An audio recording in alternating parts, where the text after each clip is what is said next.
Just blaze.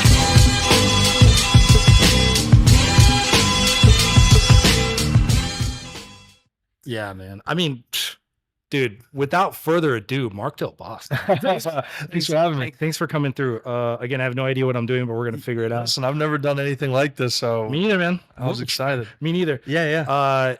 From volleyball player to coach to now athletics coordinator. Man. Yeah. How do you get into volleyball? How did that happen? I've got my own story. I've got my own volleyball origin story that I may or may not tell here, but I want to know about yours. Oh, I definitely want to hear it. No, I definitely, I'm excited to hear that story. But yeah, I got into volleyball through my family. I got a twin sister who plays volleyball. Twin sister? I do. Yeah, you didn't know? No. Yeah, so I got a twin sister.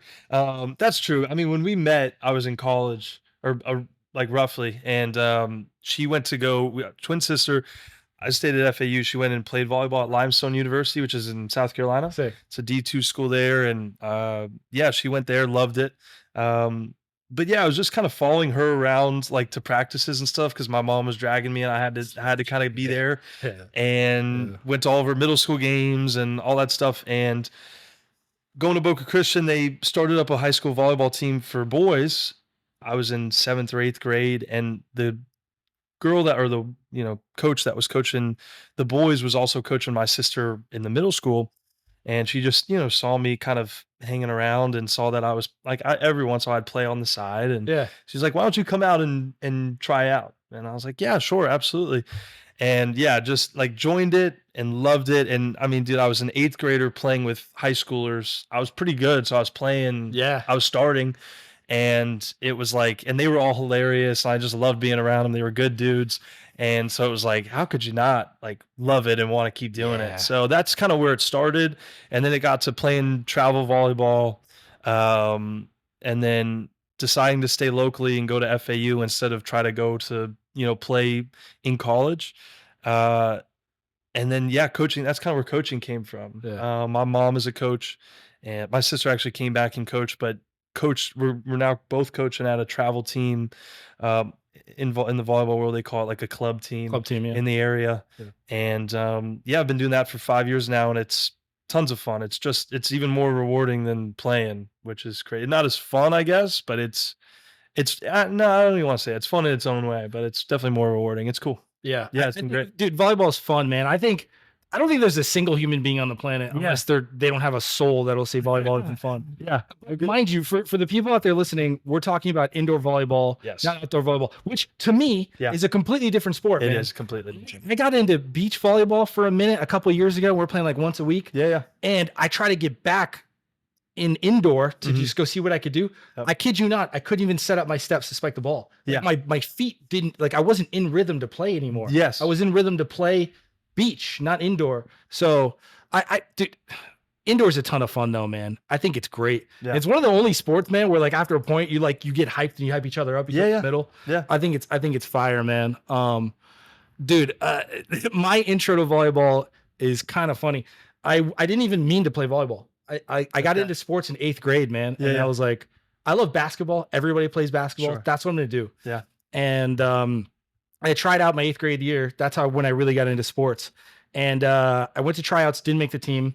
And dude, I looked so sad and I was moping so much that the coach walked me like the 10-minute walk to the buses.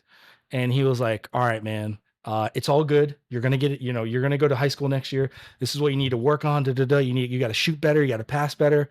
You got to rebound better. I'm like, dude, are you just telling me to just be better at sports? Like, I kid you not. He's just telling you every single skill there is in basketball that you have to be better at. He was like, you're saying that I just don't have to get better.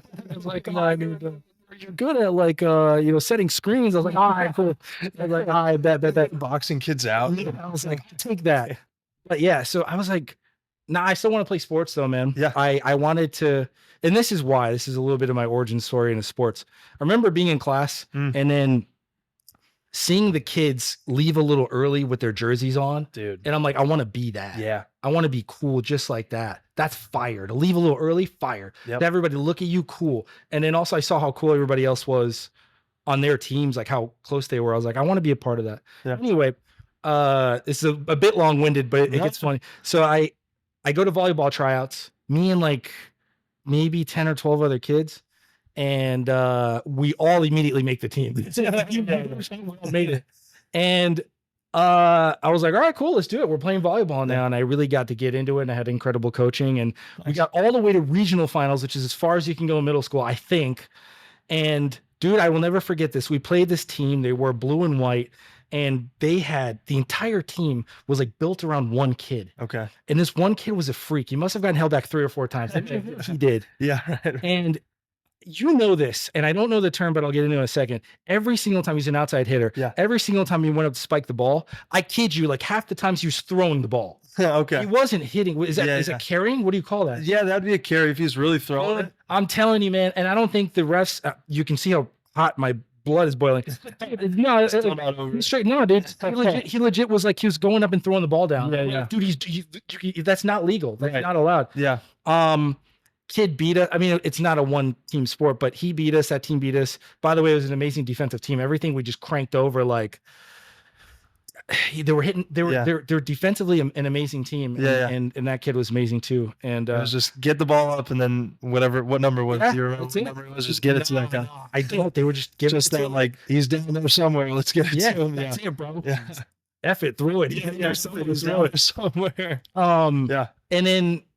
So I thought that was going to be the end of my career. By the way, I was like, maybe this is important. I think I was like maybe the 9th or 10th man on the 12th man roster. I wasn't great. Okay. I got in, I'd make some plays, whatever. And we had a boys and girls volleyball end of the year celebration get together. Nice. And I don't know what happened that day, dude. I was blessed by God himself. We scrimmaged guys and girls. Fun. And nice. Dog.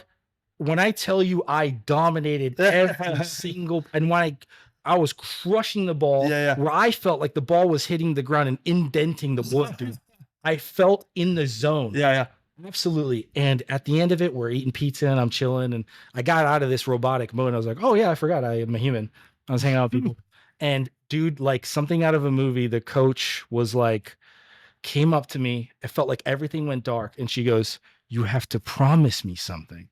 And I'm like, she's never talked to me like this before. In the serious tone, she goes, you have to try out in high school and play. And I was like, all right, cool, I'll try it. And then I get into it. I play. This doesn't like set me up for like an illustrious volleyball career. I only played JV. I played a little bit of varsity, but yeah, man, that's kind of how I got into it. Where'd you play in high school? Boca High, man. Oh, you were at Boca High. Yeah, okay. And then were you at Boca Middle for Boca Middle and Boca High? Yeah. Nice. Okay. Yeah. Boca High has always been good. I don't know, man. They've always River's been good too. River last year was good. Yeah, but Boca High, like when I was going to high school, that was always they were always awesome. Boys and girls? Yeah, boys and girls. Yeah. Yeah. Now I think they're still pretty good.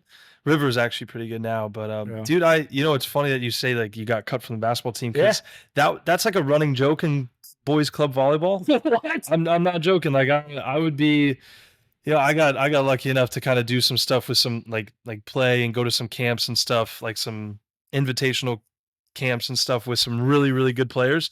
And I'd be talking to these guys who were like D1 guys, like, or gonna be D1 guys, like going to all these big schools out in California. Yeah. And like the running joke around them was like, yeah, I got cut from like my middle school basketball team and volleyball was the next option, and it's like, now these guys are ginormous. They're touching, whatever, 11, whatever. And you're like, how in the world did you get cut from your basketball team? But that's the origin story. So yeah, kind of when you said that, like immediately brought me back to that moment. Pretty funny. Yeah, dude. I mean, and I kind of had the same thing with, like, you were telling me like you got into sports in 8th grade. I was kind of the same way. Yeah. But I remember I was in 8th grade entrepreneurship class, or what's that one class that you take? Etiquette. It was etiquette class. I was talking about etiquette class. Yeah, no, that's what I'm saying. Like 8th grade etiquette class. At the end of the year, we'd like go to like this nice meal. Our teacher would grade us on like our etiquette, but she taught us other stuff too. She's a cool lady.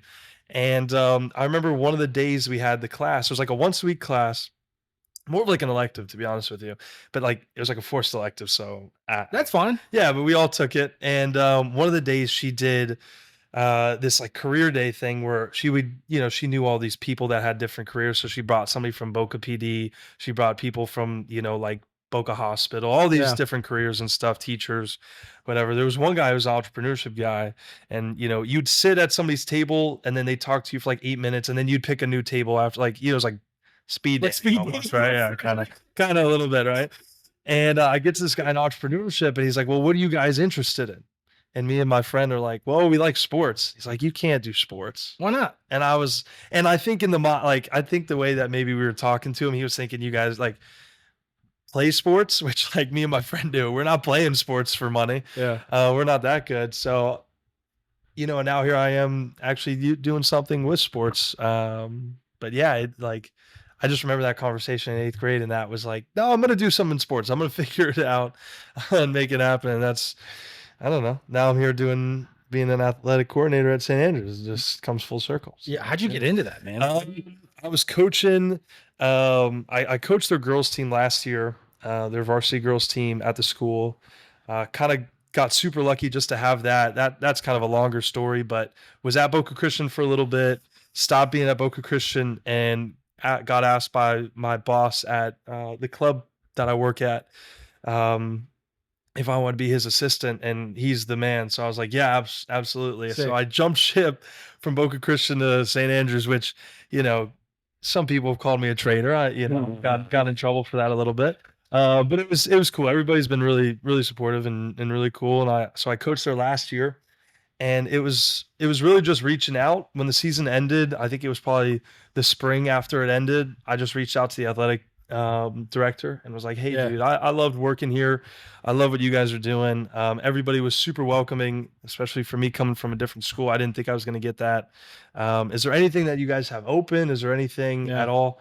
And I was like, I'll take an internship. I don't really care. Like, just get my foot in the door. And he was like, well, I think we've got something. Let me get back to you. And I had a couple meetings, and then I think by my second meeting, he was like, we actually have a lady who's leaving. She's going to work somewhere different. Yeah. And he's like, I think we could probably get you in that spot. So it took a couple meetings, and then eventually got it.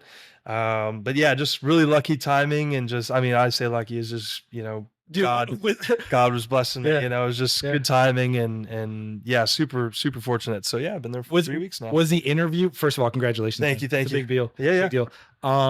Was the interview like sports trivia, bro? Did they pull out like Trivial Pursuit and be like, all right, we got the Stanley Cup in 1972. Like, what sports do you know? Like, so you went to our school, you've been in the gym. How many state banners do we have? I'm like, okay. No, it was funny is I had 3 interviews, which I don't even think were interviews. They were more like meetings. My last one was more of an interview. I hate interviews, man. Yeah, dude. But they were cool, but every single time there was somebody else that joined it. So the first time was with the AD. And then the second time was with the AD and like the assistant, or I guess associate AD. And then the third time was we actually got a new AD. So it was him, the guy that hired me, who was the old AD, but he's still working there. We'll get into this. And the associate AD, and which sounds really confusing, but no. And so yeah, it was just a new person every time. And I would come home, and my mom was asking me how it went. I was like, well, there's somebody new every time. So I feel like I'm doing something right if they're kind of like, hey, let's, come in here and like listen to this guy. The interviews were always pretty cool. They were just asking me kind of, what I did at FAU. They were asking me kind of my background. They knew I coached at Tribe, which is the club that I play at. And they knew what's that? Yeah, Shout Tribe. And they knew that I was, I got some letters of recommendation I gave them. So they knew kind of a little bit of what I was doing there.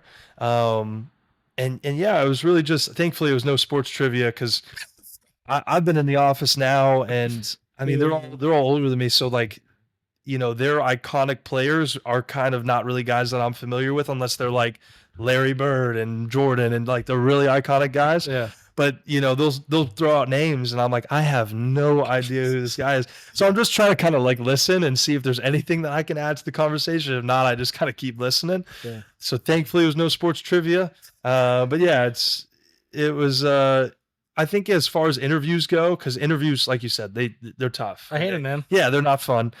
They were pretty relaxed. Like, they were pretty chill. And they're nice dudes. So they weren't trying to like throw me any curveballs or like put me in like a hot seat or anything like that, which I'm very thankful for. Dude, something you said immediately triggered me to talk about Florida Gator football, which I think it's time. It's always time. For the people who don't know us out there, we're both Gators. Massive Gator fans. Go Orange Gators for life, man. Absolutely.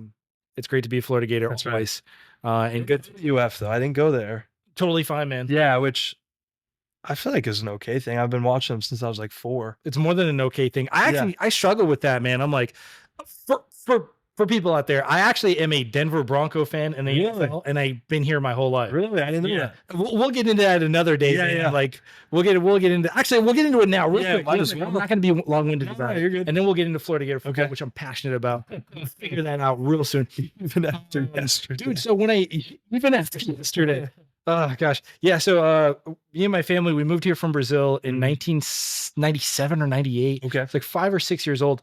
And the first football team I saw on TV, the first player I saw was John Elway, Denver Broncos. Oh, okay. And I didn't know any better. I just saw sports. I was like, I don't know what this sport is, but it's awesome. They're trying to take each other's heads off. And I like that guy right there. Yeah. Elway. That's a good him. Yeah, it's a good one to like. And so I'm super casual about it, but I try to stay up to date with Denver Broncos stuff, man, and see what's going on. I'm not a huge fan of Bo Nix. I know he's got the starting job. I was gonna ask you, what do you think about that? I'm not a huge fan of him. I saw him in college. We played him in Auburn. I think we beat him when we played him. Then we did. Again, balled out. That. But we'll see, man. Would you rather have the other two? Would you rather have Stidham or what's his name? Zach Wilson? Yeah, I don't think either of the guys are. Yeah, I think we'll get Tebow back in there somehow, dude. He's done. Love him. But yeah, man, that's kind of like my origin story of Broncos football. Well, dude, that was me with UF, dude. Like it was right when I was in 5th grade, I think, or 4th grade. That's when Tebow was kind of there and balling out, and it was just like.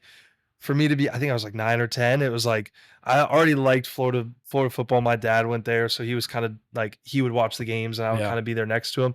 So, I mean, dude, what better guy? I mean, I'm a Christian guy. So like what better guy than Tim Tebow to just be like killing it when I'm like 9 or 10 at the most impressionable age. So sorry about that. I'm just making sure that we're going. Is it good? We are. Okay, good. Yeah. So that was my guy. And since then it's kind of been Florida football, even though we haven't been great since he's been there. We had those 1 or 2 years with, man. With what's his name? Quarterback. Well, Driscoll? Yeah. No, not Driscoll. You're right. We were good with Driscoll, but I like the Dan Mullen era. I thought we were good with Dan Mullen. I loved it, man. The offense was humming. Yeah, we're beating teams. Yeah, and I liked Kyle Trask. There it is. I like Kyle Trask. And who's the guy before him that got kicked out with West Virginia? Will Greer. I was a huge Will Greer fan until he got in trouble in the true Florida. That's a Ligand roll. I think that was a drug, dude. Ligand roll. I immediately Googled it. And I was like, I need to get 4 packets of Ligand roll. See what this is about. Shout out Florida football. Yeah. Florida football, dude. Breaking the law. Yeah. We if there was an Olympics for breaking the law, we'd definitely be up there. Yeah. But hey, man, every organization has its ups and downs and its pitfalls, and unfortunately, bro, SEC football is all about winning. And we didn't do that yesterday against Miami. No, we didn't. That sucked. I don't know, dude. I guess I'll just start somewhere. And it goes back to what you're talking about, like in having interviews with multiple people and seeing what's going on in the organization. I have been a Napier apologist since he got there, since before he got there. Me too. And I'm my philosophy is this, man. If you're running an organization, you want some stability there, and the guy needs time, right? And when you have an organization, or if you have a company where you're getting a new boss every 2 years, every 3 years, every 2 months, every 3 months, there's no stability there. That guy has to implement his rules and his way of doing things, and that takes time, and you have to trust the guy, and you have to trust the process, and I get that, man, and we all need that. But again, SEC football is about winning, and we're not doing it, and that was embarrassing to lose that way yesterday, man. Yeah, it was. And me personally, you can disagree, and I'm totally fine with it. I can't apologize for him anymore. I want somebody else personally.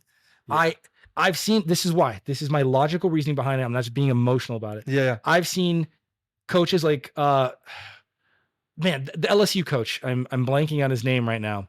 The current one or the current one? He came from Notre Dame. Oh, is that, this is why I'm not Les Miles. Right. That was forever ago. This is why I'm not good to be on a sports podcast. But no, I think is it Brian Kelly now? Brian Kelly. Or is it Brian Thank Kelly? you. Okay, yeah. Yes, dude. Thank you. Brian Kelly. I've seen him come in with arguably a same amount of roster talent, if anything less, and immediately start producing. Yeah. And immediately start racking up wins in the SEC. Yeah. Well, so I know it's possible. He's proven. Yeah. Brian Kelly's, I mean, he's done great. Like Napier's great. You know, or was great at what was it? Lafayette, right? Louisiana. Lafayette was it Raging Cajuns? Yeah. So yeah, I mean, listen, I'm with you because my biggest thing, right, is like you said, you got to give him some time. Yeah, but I'm a big fan of good coaches. Same. You know, and I feel like you can kind of tell when a guy is going to be a good coach. And, you know, obviously, you know, when I had social media, the biggest thing was like I had every single Gators football account you could imagine on there, and all of it was just, you know, a lot of it was like behind the scenes stuff with Napier, and like seeing him talk, seeing him, you know, communicate with the players, seeing that like him talk about his principles and philosophies and stuff. I was like, dude, this is a guy. Like, you got a good one. Yeah, me too. And I was so excited for it. But there were a couple things yesterday that, you know, regardless of you having talent or not, I felt like should have been a little bit better. Like the two not pass interference, I'm sorry. The two roughing the passer calls, I thought were really brutal. I don't think they were wrong. I just thought like you gotta have a better coach team than that if you're at least not gonna have the talent, right? I thought that was tough. And then what I hated too was giving them the ball with, I don't know, 2 or 3 minutes left. I was like, just get into the half down by a touchdown, and you're in a good, not a good spot, but you're fine. You're in an okay spot. And I knew we were giving them the ball back. So it was just like, just get through this one. Of course, they go down, not even with that many issues. Last play, the dude's wide open. Crazy. And you're just like, man, like that's just like, and it's such like a Florida Gators football thing, you know, at least in, you know, recently, it's just to give that, like, to be horrible on defense, give them, you know, a touchdown before the half, and then of course you kick the ball off to them to start the second half, and they go and score in no problem right after. And then I think we went 3 and out, or didn't really move the ball the next time we got it. So I was like, you know, now you go down from, I think we were down 31-10 after that. It's like, dude, we're kind of done here. Once that happened, I kind of knew it was over. I was obviously hopeful, but I didn't feel too good. And that's when I was kind of like, man, Napier, like, I want to like you. I really, really do. I know. I think he's just a good dude. Like, he's the type of guy that I just want to sit down and talk to because he just seems like a great guy. But I wasn't loving it. And it's only going to get tougher. I mean, it's only going to get tougher, dude. Ole Miss, Texas, like, it's Georgia. Like, it's like you have to win. You have to win all the freebies, and you have to win all the close ones. And if, you know, that's just to get you to maybe 600 if you're lucky. Yeah. It's crazy. I don't, or 500. Sorry. I don't know how to run a football team, or maybe I do. I've been playing football 25. Yeah. And we're on our 4th straight. We're talking about. I don't know what we're talking about. I know who to recruit. I think I signed like 14 5-stars last season. I know. Yeah. Give me the job. Yeah. They're not getting in the transfer portal. They're happy. Yeah, they love it. What school do you got right now? Florida. Yeah. Okay. I just 4 straight, and this is what I do in the game. Yeah. I'll win like 4 or 5 straight with Florida. I'll get bored because it gets too easy. Yeah. And then I'll do what everybody else does, which is pick like a team that isn't good, right? And then build them up and do it that way. You got a team you're eyeing for when you do that? I don't, man. I don't. FAU maybe? I'm thinking about it. It's a hometown team, man. Got to. Shout out to Tom Herman, previous Longhorn. He knows what he's doing. That's not even what he's going to do. Not a bad loss. No, not at all. Yeah, not at all. Michigan State, it's not bad. That's a big team. I think Tom's going to need time to get his guys in there and implement the way that he wants to do things. Yeah, but yeah, man, I'm big on recruiting. Sure. I'm big on position plays, and I knew that they dominated us at the line of scrimmage. To me, I knew they had a better offensive and defensive line. Yeah, I think our backers, our linebackers, were about even in my opinion. Yeah. Not before the game. This is before the game. Yeah, I like Pop Howard. I like Shamar James. Man, they were tackling and wrapping up really well. Yeah, hunting the ball down. Yeah. Our DBs again looked lost. Yeah. This is what makes me mad. And this, I don't know if this is about them. I really don't want to put it on them, but somebody has to take accountability for this. Yeah. The DBs looking lost has been around since the Dan Mullen era, man. Yeah. We had guys just running around, not really know where to go. Well, you have to fix stuff. Dude, I agree with you. I mean, I feel like, you know, again, do I know what I'm talking about? No. But from what I've seen, I think you do, man. From what I've seen though, I mean, like you said, dude, like when we had Kyle Trask and we were putting up 40 points a game, it's like, we should never lose. We're an SEC team. And back when we were winning national championships, it was the Gator defense getting it done. And then obviously Tim Tebow. But yeah, dude, like, I mean, I remember losing my mind watching, especially when we were really good in like 2020. I remember losing my mind because there was bad teams scoring 40, 50 points on us. I was like, dude, what are we doing? But it still looks the same. Who's the D coordinator at Florida right now? Is it that old guy that's next to him? I think it's Austin Armstrong and him. And the old guy next to him? Yeah. I should know his name. Armstrong was there last year, right? Yeah.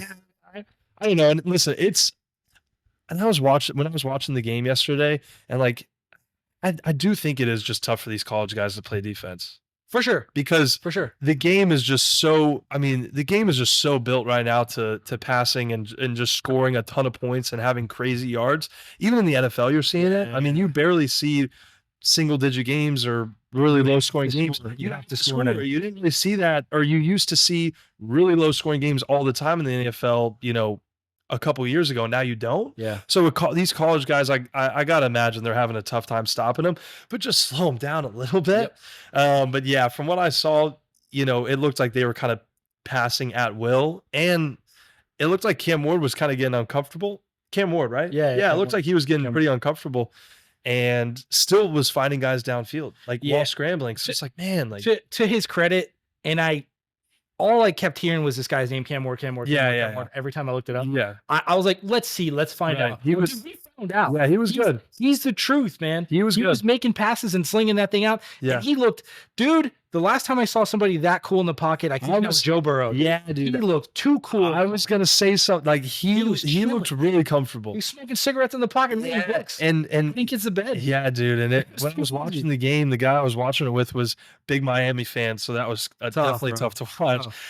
But, you know, he's a cool guy, and, you know, he coaches with me, and, you know, we're sitting there watching it, and they had just scored. We just had that huge run. The Swamp is rocking finally.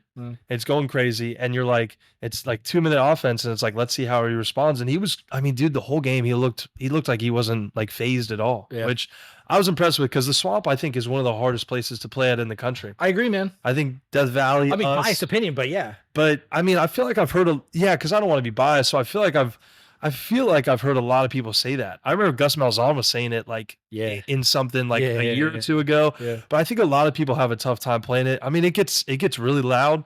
I think Death Valley, I'm sure Rocky Top's got to be tough because there's just some like over 100,000 people there. But yeah, there's some. Penn State looks tough too. Big House, dude. Big House. Yeah. There's some tough places, but I gotta think we're top 10 or 5. So it's not easy. Real quick, and then I have to say, this is why I bring up the Big House in Michigan. I got to go see the Big House in person like 2 years ago. Cool. I got to be in Michigan, and I didn't get to go in the stadium, but I walked around it.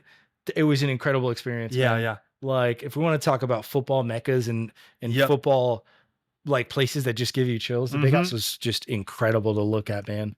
What is it, 105,000 people in there or something crazy like that? Yeah, I couldn't believe it, man. It was cool to see. But yeah, anyway, I mean, back to Florida Gator football, dude. You don't have to get back to it if you don't want to. No. I know, dog. A lot of positives. I know.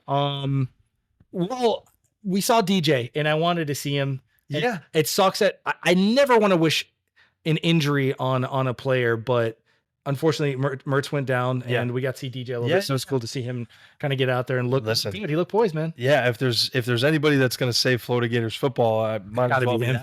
Yeah, it kind of has to be. National Gatorade Player of the Year in high school. Yeah. I mean, what'd you think of Mertz before, he went down? He looked confused, man. Yeah, he didn't look great in the first half. He looked confused to me. Yeah.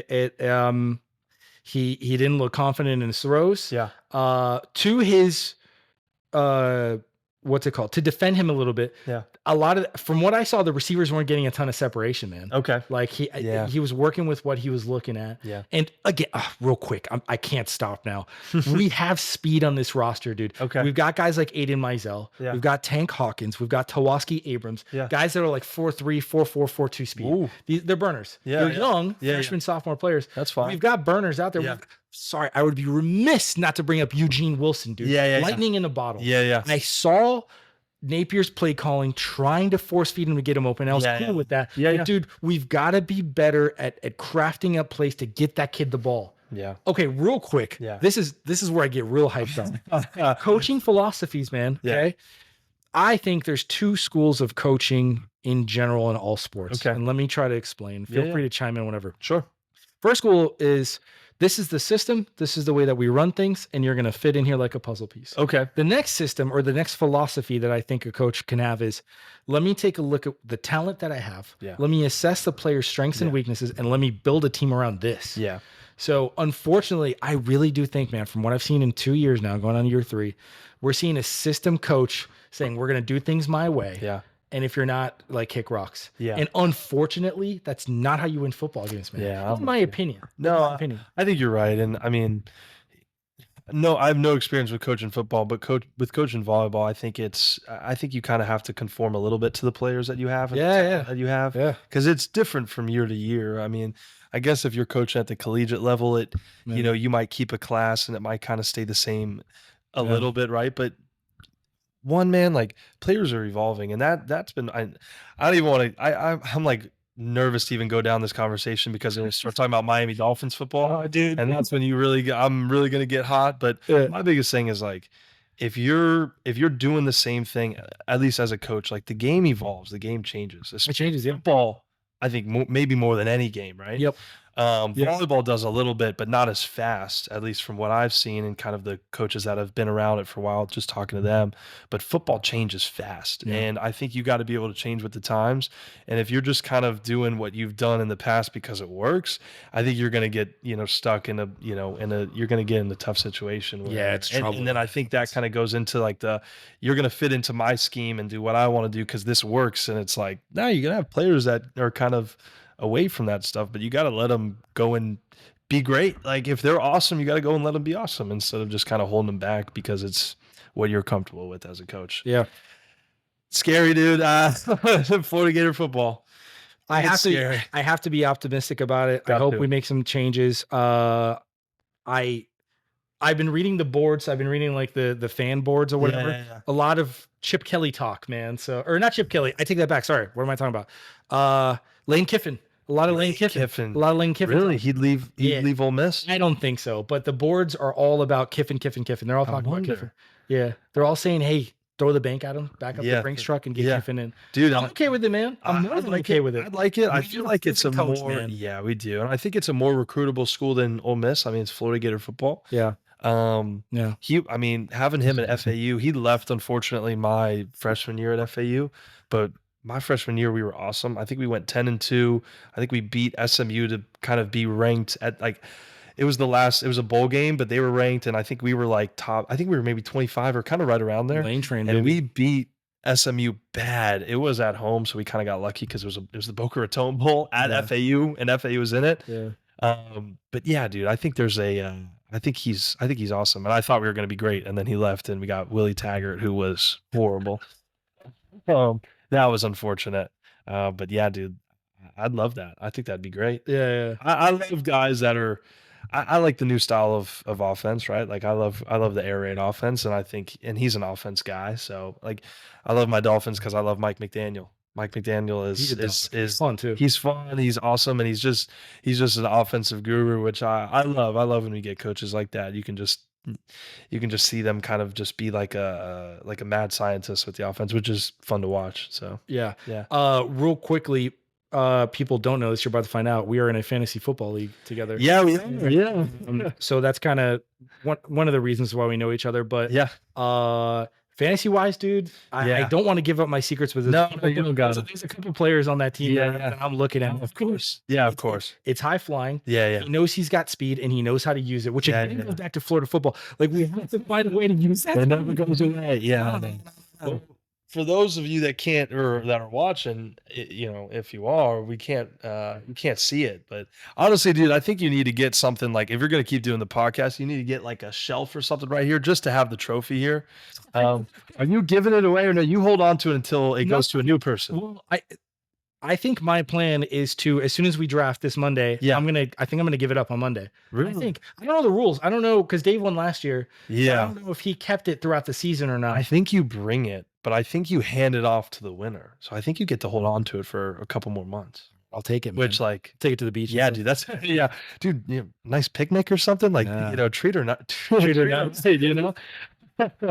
You know. I don't know. But yeah, I mean, if you're gonna keep doing it here, man, let them know. Let them know. Yeah, we know what we're talking about. Or maybe a giant Celcius poster here. Yeah, This podcast is brought to you by Celcius. Yeah, right. We're sponsored by SeaGeek.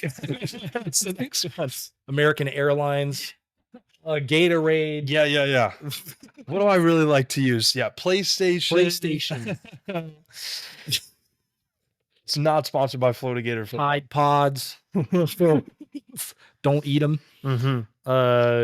Fiji water. Yeah, shout out to Fiji. Appreciate you hooking me up with the Fiji and the pillows. Dog, listen, I try to make it as legit as I possibly can within my budget. Yeah. And I was like, I know that like the professional podcasters, what they do is they ask like their guests, like, do you want anything? Do you want snacks? Do you want water or whatever? And they try to, because the whole idea is just have a casual conversation, man. Yeah. That's pretty much it. And try to just have a good conversation. Well, you know what I loved, and this is getting a little meta, but right when I walked down, you were going. And I thought you were going to kind of be like, all right, we're going to start and then start. Yeah. And you were just going. And I kind of noticed that you were like, I just noticed that you were close to the mic and and I was like, oh, we're going, like, sweet. And it never felt like it felt like a continuation of the conversation we were having before we got here. Yeah. Like, it didn't feel weird or like, hey, let's put this one on hold and let's start a new one just for the camera and the mics, which I think has been great, dude. It's the whole thing is cool.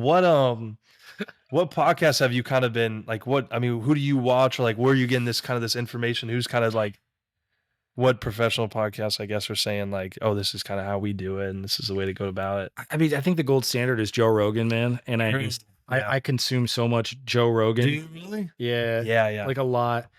Okay, here's a crazy little, I don't know if this is what do I call this? A crazy thought? How do I say this? Okay, Joe himself. Yeah. I can argue. I can make an argument, and anybody can argue against it. Okay. But Joe is I got to be careful how I say this. He is one of, if not the wisest man on the planet. Let me explain why. Yeah. This guy, well, it depends on how you define wisdom. But anyway, true. He brings on so many people from all walks of the earth, from all different disciplines. And he really does like dwell on it and like soaks it in. I agree. Yeah. Like how often are we talking about a metaphysicist who explains like a black hole in a direct equation and what that means to us? Yeah. I don't I'm ordering Uber Eats and I'm we're talking about football. Yeah, exactly. And I'm getting mad about the fees out there. Shout out to Uber Eats though. Just kidding. We love Uber Eats. Actually, matter of fact, we're DoorDash guys now. Yeah, that's right. Sponsored by DoorDash. Sponsored by DoorDash. Yes, I got a cousin who works at DoorDash, so we're sponsored by DoorDash. Sponsored by DoorDash. Uber Eats. Yeah, we're not down with Uber Eats. DoorDash. That's right. I see what you're saying though, because I think I've thought about this a couple of times, like listening to his clips or watching or listening to a podcast. If I was I think to myself, if I'm talking to these guys that he has on there, I'd be asking them the dumbest questions. For sure. I'd be like, so what's it like? Or like, and when I'm listening to Joe ask him questions, it sounds like he knows a little bit about what they're talking about. Oh yeah, for sure. No, these guys that have been studying whatever field it is for their whole lives. And I'm like, how in the world is he having a like intellectual conversation about this? But I think it just shows like how good he is at doing this, at podcasting and like holding a conversation. It's impressive. And I agree with you, because there's probably nobody in the world that knows as much about like a million little things as he does. Yep. And he actually has, at least from what it looks like and sounds like, he has more than just like a surface level knowledge of it, which is very impressive. Yeah, I love it. Thanks for asking that, man. I also love a really chaotic podcast by the name of Gil's Arena. Gilbert Arenas has his own podcast. Okay, yeah. Dude, it's so chaotic. Is it really? And these guys just yell at each other and they have crazy takes. Yeah. And I just love it. I consume it, dude. Yeah. Like it's a buffet and I'm just going in on a cruise ship, dude. I love it all. Yeah. Two like big ones that come to mind I listen to. Also, the George Janko podcast. Have you heard of this guy? Wait, George Janko. Yeah, I have. Oh yeah, the guy that was on the Impulsive podcast, right, with Logan Paul. And So he was on the Impulsive podcast, which I think at one point there still is the #1 podcast in the world, or however they define it. Oh, really? Okay. It's big. Yeah, it's huge. They're sponsored, and of course they have everything going on. But so George was going off about his religious beliefs. He's a Christian. Yeah. So am I. Yeah. And he was talking about how just bringing up Christian like topics and just talking about his faith from time to time. Yeah. They kind of like weren't really cool with it, and they had a falling off. And he fell off, and he didn't fall off. He started his own podcast. In faith, and got things going, man. Yeah. And I think he's got like 2 million subscribers. Nice, good for him. He brings on amazing. Have you seen the one with Cliff? I have. Cliff is that guy. I love Cliff, man. Love Cliff. Yeah. I don't know his last name. Love Cliff. Knettle. Yeah, he's that dude. I haven't seen the podcast. I've seen clips from it. Yeah. And then I've seen clips of Cliff at college campuses, and he's that dude. He's awesome. The way that he just is unapologetic about his Christian faith and his belief in Jesus Christ is super inspiring, man. And dude, he is raw. He explains like not only Cliff but George too. They like are not afraid to tell people, "Oh, look, a fly." You get it? Did you get it just now? Oh, that would be crazy. Clip that. Clip that. Got it. That's the YouTube short that we've been looking for. It's still on. Yeah. So, dude, he is raw about what he's struggling with. Yeah. Like, and he is just both Cliff and George are just seekers of the word and seeker of Christ's message and just consume the Bible in a way that I think is super inspiring, man. And he's not afraid to say things like, for instance, he's put it out there. So I'll put it out there. He struggles with like marijuana and smoking pot. Oh, okay. He doesn't drink, but he smokes pot. And he's like, how much of this can I do and still honor the Lord? Is it okay? At what point does it become God-fearing? Well, and he brings up a pretty interesting double standard where, like, as soon as he brings up that he likes to smoke weed at night, people are like, whoa, you can't do that. Yeah. And he's like, well, what about you that go to the bar and you drink a 6-pack every night? Like, what's the difference? Right, yeah. And anyway, without getting into it too much, I love that. That's another one of my podcasts. Yeah. No, I like watching Cliff because obviously, from what I've seen, most of the time he's talking to people who don't have a good understanding of the Christian faith. Yep. They have, they're religious, they believe something else, so they have some understanding of it, but he does such a good job of explaining it, I think, without coming across as like teaching. Like he doesn't make it sound like he's not like he's talking to a 5-year-old, like he's very respectful, but he makes it so understandable, and so like he makes his points like you can follow them really easily. And he just kind of got like a gift of being able to, speak well and I don't know. He's awesome to watch. He's so good at what he does. And he's been doing it for a long time. So that probably explains why. Yeah. I mean, also how he can just immediately go, like he has memorized scripture to the point where he'd be like, oh, I got that. Boom, boom, boom. It's inspiring. Yeah. Man. But you can tell his brain's working so fast because he's not going to just sit there and read or like go through scripture. He's going to make it like understandable. And that's who you aim to be as a Christian. For sure. For sure. Yeah. He's awesome. So anyways, yeah, dude. Those are the three, man. You got any you're listening to? I mean, I was really, really, really big into podcasts kind of during COVID, maybe a little bit before. Yeah. A couple Barstool ones. Like I was listening to their golf podcast, which I love. What's it called? It's called Foreplay. Nice. So, I was really getting into golf at the time. Like that was kind of it was just that time of like COVID. So nothing's going on. And it was the summer, which is a kind of a big time for golf. Yeah. And I come from a golfing family. So I was kind of getting into that. And some of those guys are really funny. So it was fun to listen to that. I like comedy podcasts. Like I got one. It's with one of the guys from Impractical Jokers. His name's Sal Volcano. Nice. Have you ever seen the show? It's him. And then this comedian, Chris DiStefano. It's called Hey Babe, which is just so like goofy and silly. They have a pod together? They have a pod together. I'm on Chris's stuff. Oh, dude, Chris DiStefano is awesome. I've seen him at I think I saw him at the Improv at West Palm. Yeah. Awesome. And but it looks exactly like this. So when I saw your couch, like theirs is a couch, they're talking like this, and then they just got like some art behind them. But yeah, it's hilarious. And they work together really well. Like that's sick. They're like humor works really well together. So they're funny to listen to.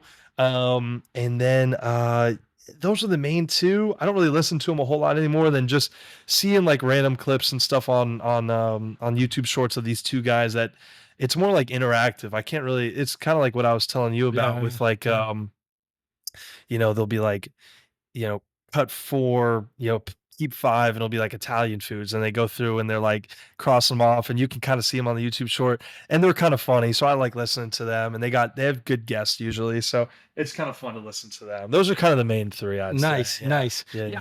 Again, man, I think it's such a cool way to just have that podcast be a part of your life. So like I think origin is my favorite word of this podcast. The origin of the name. I was like, dude, I kid you not. Love it. Like even the questions that like, I was like, what should I ask Mark? I ChatGPT'd everything, dude. Oh yeah. You can ChatGPT everything. You could, yeah. So I was like, all right, ChatGPT questions for a volleyball player turned coach or athletic.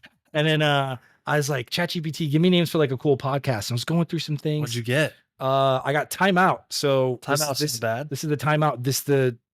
I settled on Timeout. I don't know if I want to settle on Timeout, but I think that's where I like it. Yeah, you change it together. This is why I chose Timeout, because it not only is it a sports term, but I think it's also like a life term, which is what this podcast is. I knew what you were going for there. Yeah, I like that. I think it's important to take some time out of your day and just chill and just be with a community. And I hope that people like find community in this podcast, man. And kind of feel like they have other people that see things like the way that they do or don't, whatever. Yeah. But I think what we do is we do take time out of our day to listen to a podcast too. Yeah, we do. If we have it on in the background, whatever. But yeah. So far that's the name. It could change. I like it. We could call it the DoorDash pod if we get sponsored, right? Or the Celcius anti-Uber Eats Celcius pod coming at you soon. Yeah, very much against Uber Eats. No, that's right. I don't know why we took the stance, but we have, and I'm sticking with it. I'm standing on business right now, dude. Right. I'm standing on business. That's right. I like that a lot, man. I think I think every time I get into the car, it's like, all right, music or a podcast. If there's nobody with me, if there's somebody with me, then just music kind of at a low volume so we can talk and stuff. But yeah, dude, like and sometimes it's, I just want to chill and listen to some music and just relax. Yeah. Usually at night, night drive, nice to listen to some music. Nice, dude, for sure. Always. But yeah, dude, when it's a podcast, like, and I got one actually is a volleyball. It's like a coaching one. It's volleyball, but they got other guys that'll come on there and like from different sports and stuff. And that one's great. That's when, it's like I'm coming back from work or something. It's like, let me learn a little bit more. And yeah, it's just, I like the Timeout though. I think that's kind of a money name because it's exactly what you're looking for. But yeah, dude, it's well done by you. I'm impressed. Dude, I was gonna say, shout to ChatGPT. That's right. Can we get sponsored? Does that work? Do we get like a robot? Yeah. How does that work? Do we get our own robot? That'd be sick. Does ChatGPT make money? They've got to, right? Somehow. I'm glad you asked that question. I don't know how they make money, but they have to somehow. They've got to, right? Because it's so popular.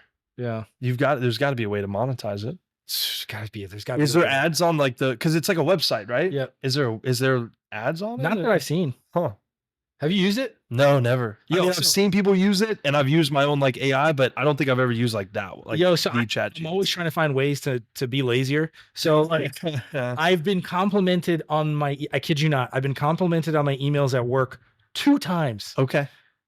To the point where like my boss has been like, great job, man. Like, I think you really cared about the or the customer. Nice. And I felt like they felt that. And I'm like, thank you. Yeah. ChatGPT both times. Nice. Yeah.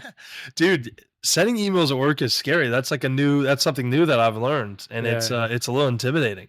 Yeah. Yeah. I got one that I send out to the whole school. It's kind of like announcements for it's like, we send it to, I've got it it's just for the coaches. And then there's one that I send out that like anybody at the school, I think gets, or maybe like all the teachers get. I can't remember. So I'm sitting there like going over it like 10 times just to make sure it all looks good. I'm sending it to myself to like read it and make sure everything works. It's kind of like a weekly schedule for the next week. So it's not like a big deal, but yeah, dude, there's some stress that comes with that. I might have to use ChatGPT. It helps, man. It helps a ton. I might have to use it. I was stressed doing it. It helps a ton. Yeah.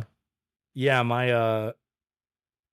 I had one job where I had to do the same thing. I had to like send a company-wide email, at least for our region. Yeah. I would quintuple check. Yeah, you got to. Like for spelling, for errors, for like, did I put an emoji in there by accident? I don't know, man. Like, yeah, it's stressful, man. But yeah, ChatGPT. Yeah, mine is a link. I'm like, please work. Like, please let this link work. Actually, speaking of please work, I hope the audio's going.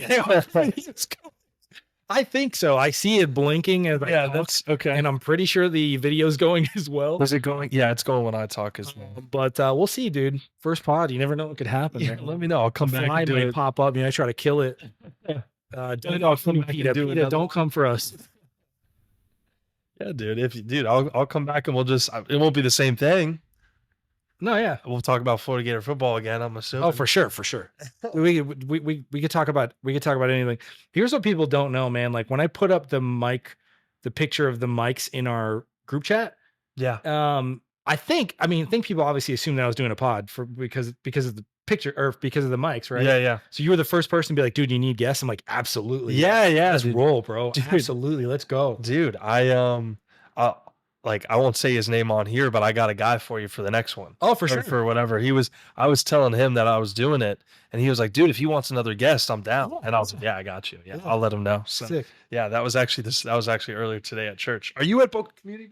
I'm at Victory now. You're at Victory now. Okay. You like it? I hit the transfer portal, man. I couldn't get the contract negotiation. Yeah, it's too bad. Sometimes they're not pleasing you. You got to go to the transfer portal or something. I wanted my own parking spot, and I think I deserved it after. No, man. It was just a stake in the ground that says Stefano. Is it Teixeira? Is that how you say it? Yeah. Yeah, we need that. We got that over at Victory now. I needed a spotlight on me at all times. That was in the negotiation. Right. Where's the church going on? Is it at their building or is it somewhere different? It's at their building. It's at their building. Okay. Northwest 2nd, I think, which is Boca Raton. Yeah. They're actually in the process of building a new church at that same spot. So they want to like a bigger one? Yeah, bigger. Oh, yeah. okay, nice. So normally, man, we'll get into my villain or origin story or whatever, or just my origins. You got origin stories. You got a villain one. I got a lot. But for most of my life, I'm like, dude, we have 1 million. Actually, I don't have the statistic off the top of my head, but we have like an insane amount more of churches than we do McDonald's. It's incredible. You think so? Like I know so. You think so? No, not in Boca, but like in general, like in the United States. In the United States. Insane amount. Like my cynical brain goes, why do we need so many churches? Like, I don't get it. Like, why are we always in growth mode? It's a terrible stance to take. And that's not how I feel about it anymore. But that's how I felt for the most. I'm like, dude, come on, guys. But anyway, thinking about it, I think I believe you though. I believe you, but just trying to think in Boca, I feel like there's a lot of churches and you're counting like everything, right? Yeah. So, there's only like probably 3 or 4, which is like kind of an insane amount of McDonald's when you think about it, just being in Boca, but more churches. For sure. Yeah. My stance is different now, but anyway, for the most part, I was like, why does the church need to grow? Whatever. Dude, I can tell you firsthand, like they have 3 different services. Yeah. The first 2 services are jam-packed, even overflow. Yeah. I can easily say they definitely need more space. Yeah. To bring in more people. There's no question about it. Yeah. Well, I was at Victory, not there anymore, but when I was there, it was at the FAU campus. It was in the theater at the FAU campus. And that can hold a couple thousand people. It wasn't full, of course, but it was just one service and everybody was going to that. And it was decently packed. So I could totally see it when they had to kind of move back. And I think one of their pastors moved to a different church too. Yeah. And he's doing something there. So I'm sure he took people. For sure. So, and now the 3 services is a crazy amount on a Sunday. So I could see them needing more. Yeah. I went to the 3rd service today. It was packed, man. Really? Yeah. Third service. What time is the 3rd service at? 12:30. Yeah. 12:30. Yeah. 12:30. Yeah. Are you going there with your girl? Yes. What's her name? I'm sorry. Michelle. Yeah. She's amazing. Nice. Yeah. She's amazing, man. She's the love of my life. Clip that. That'll save me an argument or 2. Actually, we don't even really argue, but the relationship is pretty fresh, man. Like I've been with her for 4 months now, and it's been incredible, man. I've never really met a human being that's so patient, that's so kind, that's so loving to me. And this podcast is brought to you by Visine for your tears, because I'm about to start tearing up. She's awesome. Great, man. And dude, okay, so real quick, I have to say this. What my life in singleness, man, I would hear the same thing from old people. They would always say the same thing. It's the dumbest piece of advice. Garbage. It's true, man. Really? Yeah. Like you don't know when it's gonna happen. Yeah. And for some people, there it is. Boom. Dang it. Clip that. I thought you got it. I actually did. It's that too. That's all right. Oh my gosh. I had it. wait, you did. I had it and went out. Anyway, dude, it was like the dumbest piece of advice, man. It was like, when you know, you know. Yeah. And it's true, man. Yeah. You never know when it's gonna happen. For me, it took literally like 1 million dates, bro. I can't tell you, dog. I can't tell you how much money I spent on first dates. Really? I can't tell you, man. So question for you. Yeah. Best first date spot that you went to? Like, doesn't have to be the best one that you had, because that obviously is kind of dependent on who you're going with. But where was your, like, because I'm sure you have some horror stories on first dates if you've been on a lot. What was like the best one? Like this place that we went to worked well, even if the girl, it didn't work out. The politically correct answer is Shooters in Fort Lauderdale, where I met my girlfriend. No, but the best first date spot, I think. I also got to hear what Shooters in Fort Lauderdale is, because that sounds no. Oh, what is it? It's a waterfront restaurant. Nice, right on the water. Right on the water in Fort Lauderdale. Yeah, it's got amazing food, pretty dope atmosphere, and it's a cool. Man. Yeah, you can actually bring in your guns. That's why it's called Shooter. Yes, perfect. A shootout. No, very friendly. Yeah. The food's just fire, man. Nice. Okay, cool. It's cool view too with the water. Yeah. Nice. It's a nice little spot. But in Boca, man, actually the best first date spot, give it to me, is the Girls. Have you heard of the Girls? The Girls? I think it's technically in Delray, but it's close enough. But it's called the Girls. Yeah, have you heard of the Girls? No, I don't. Yeah, where's that? So it's on Military, I believe, Boca Delray border. It's technically Delray. Okay. But yeah, so there's the Boys and the Girls. So the Boys is a bakery, and the Girls is, get this, bro, it's an ice cream shop in the front. Okay. With a bunch of like antique toys and very like 1950s, 60s interior on the inside. Yeah. Behind it is a strawberry patch. I've been there. I know what you're talking about. Yes. Yeah, I've been there. Okay. Zoo. That's what it's called? I've been there. The Girls. The Girls. It was called that. Yeah. That's strawberry funny. you pick. Yeah, the Girls. That's cool. Oh yeah, I've been there a couple of times actually. Yeah. I think that one of the guys, like I think the owner's like son or grandson or something was at school with me at Boca Christian. So yeah, I totally know what you're talking about. That place is cool. Yeah. That place is cool. I gotta say that. Yeah. You got a worse one? Like worst place you went? Or like just worst experience? Worst. Dude, I don't. That's good though. I really don't, man. I don't. And that's good though. I wish I had just a great story of like a horrible first date. People ask me that, and I don't. Yeah, I really don't. I've gotten really blessed, man. I've been I don't. Definitely. I don't, and I'm also glad I don't have to date anymore. Period. Like I don't do. Dating sucks, man. I spent a ton of money. I've had a ton of stupid Mercury's and Gatorade conversations, dude. Horoscope, like horoscope. Mercury's and Gatorade. You never heard that? Oh, horoscopes. I know what you mean now, but at first it's like, what? Talking about crystals and stuff. Yeah, I'm like, oh, come on, man, dude. Yeah, go recharge your crystals over there. Dude. I don't know. I just got sick of the same conversations over and over again, man. And it's beautiful to finally not have to do that anymore, amongst a bunch of other things. Yeah, it sucks. I get it. I spend a ton of money on first dates saying the same thing over and over again. Yeah, it sucks, bro. But for me, in my like. I can't get over that. For me in my like path, I guess you want to say, like I just had to just keep going, bro. Yeah. For some people, you just have to just like, keep chiseling the block, and you just have to keep grinding. For others, they'll go to a restaurant or they'll go to like Publix and meet their wife that way, or of a friend of a friend. It's just easier. Yeah, I guess the lucky. You know, you gotta get kind of lucky with that. Yeah. But it's good. Yeah. There was some meme that I saw, and it was like, you know, it was like, you know, you're in the dating stage for a while, or like you're like finally dating somebody for a while, and then you break up, and then it was like the text on the phone that's like, so what's your favorite color? And it's like, oh, I gotta do it again. And I think it was like that one guy that's pushing the rock up the mountain. Yes. It's like I gotta go. Sisyphus or something. Yeah, you're like, I gotta go do this question again, because you always get to those like dumb questions, and like it's not long, but you gotta kind of like figure out a couple things. Hopefully not the the crystals and stuff. But you know, you got to kind of figure out like, oh, when's your birthday? You know, So all this stuff, which stupid, bro. it was stupid until it's with the, you know, until it's with like Michelle. You know, now it's like, well, I'm never gonna forget, you know, this day. It's very important. You know, but yeah, with everybody else, you're like, this is a waste of time. I this might be people who don't know me. I love philosophy. I love the Stoics. I love Greece. Oh, are you serious? Yeah.